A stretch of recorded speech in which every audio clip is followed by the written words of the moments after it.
Oh, hello. Is it this time of the year again? End of the year reflections, goal settings, New Year resolutions, New Year, new me. Boring. And kind of scary as well. Reflection can feel like opening a drawer you've avoided all year. But when you finally open it, it's rarely as bad as you think.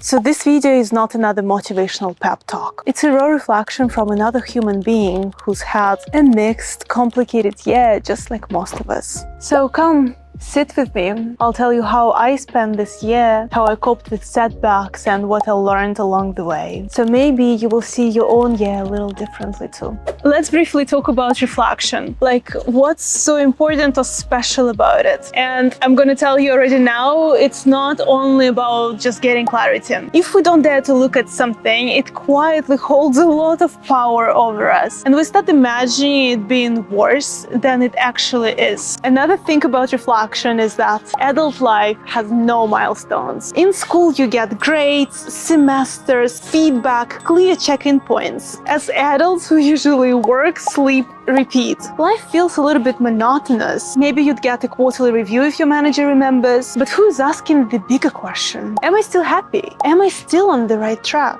That's why I like to post twice a year, once in June and once in December, to check in with myself. And today I want to share with you the 5 realizations that 2025 has taught me. Heads up, they are imperfect, but deeply human lessons that might help you reflect too.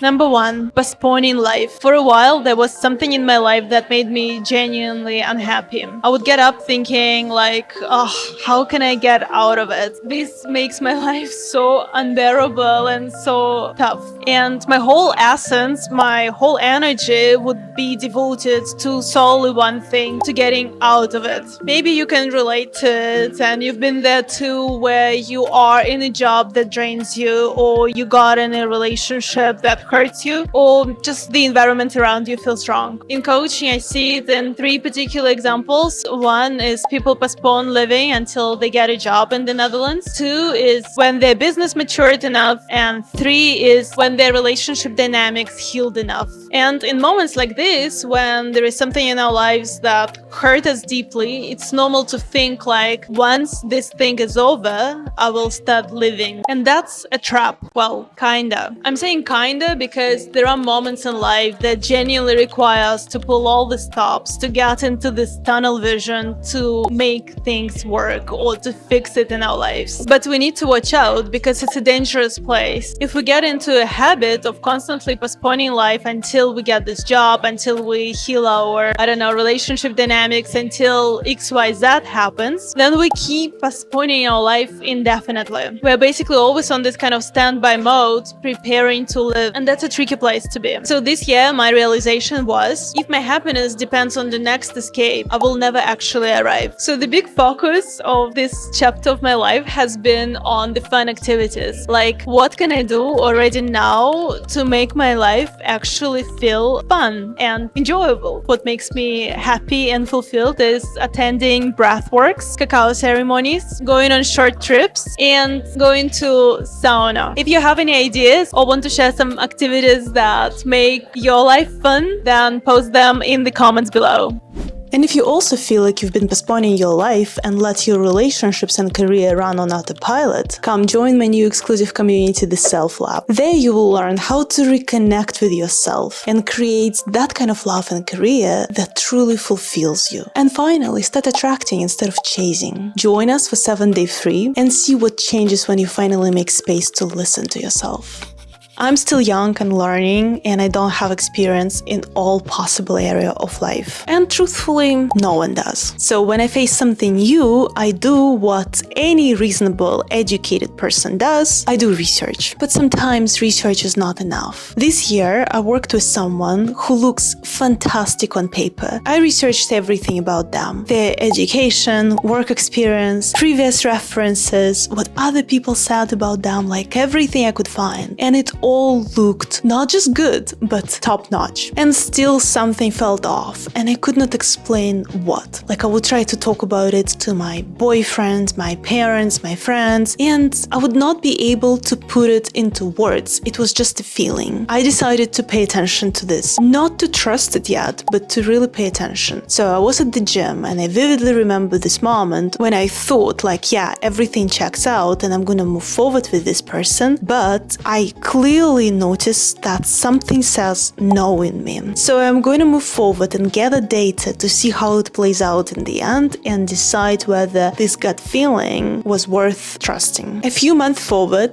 the collaboration ended badly. Like, it was so bad that I was wondering how they made it so far in their career. It was simply impossible to work with them. And this moment taught me something. When facts and feelings don't match, believe the feeling. I'm saying it now and I'm like, my brain is just arguing with this phrase with all its might. And to convince my brain next time to maybe go with the feeling, I did some research. So this gut feeling is not some magical thinking. Our body processes the information before our mind can make sense of it. Think about some subtle clues, micro emotions, some expressions or tone of voice that consciously you might not even notice. So essentially the data is already there, but our rational mind is not yet able to read it. And that's what gut feeling actually is. It's just this sensation that arises in our body and not in our mind. And now I trust this sensation a lot more. You see in this meme, no matter what the man does, people always have something to say. And I've experienced it too. No matter what I do or say, there will be always someone who won't like it. And my natural response to that was to do what felt safe, which is just to do the right thing, just to avoid the judgment. Once I became aware of it, I was like, ouch. So basically, I will never be liked by everybody. And the difference is, listen up, this is very important. The difference is whether I choose to be disliked for who I am or liked for who I am not. Oof. Once I saw it, I realized that it's better to be disliked for who I actually am. Because with the people who actually like me, I will feel supported and authentic. And being liked for who I am not only means spending time with people who I actually don't even resonate with, and still not being accepted by those who I actually want to be around.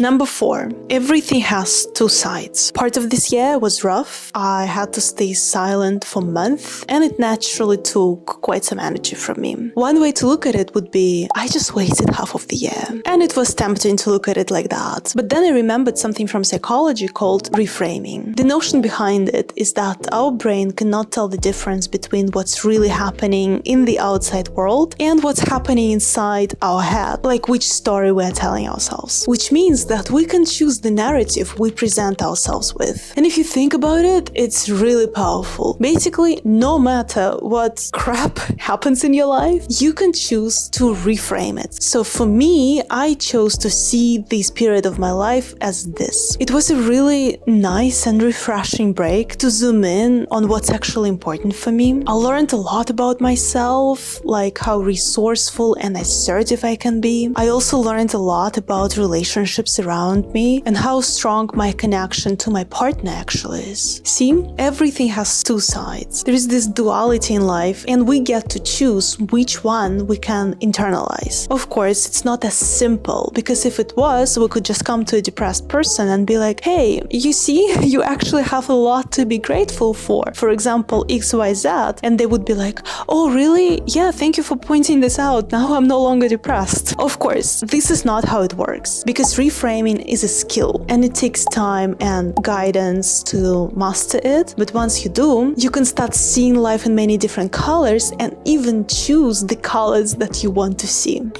Consistency and perseverance pay off. I've been on YouTube for 4 years and I've been coaching people for more than 2 now. When I couldn't post this year, I was worried that everything would stop. Like, people would just forget about me. But something cool happened. My previous efforts kept working for me. My videos were still being watched and I was still receiving comments, and people were still finding me for coaching. And that was interesting, because that's when I realized that even if I'm standing still now, my previous previous efforts keep working for me. And even if you don't have a YouTube channel, this concept, this notion is still applicable for you. If you're working hard right now and don't see the results immediately, please know that not everything blooms in the same season, but it will pay off eventually. I now have a clear example how it did pay off for me, and I'm sure that if you zoom in on your life, you will find multiple examples how your previous efforts that seemed maybe like even useless at the moment brought you to a place where you felt like, wow, that's cool. I'm so happy that I worked hard before because now I am exactly where I want to be.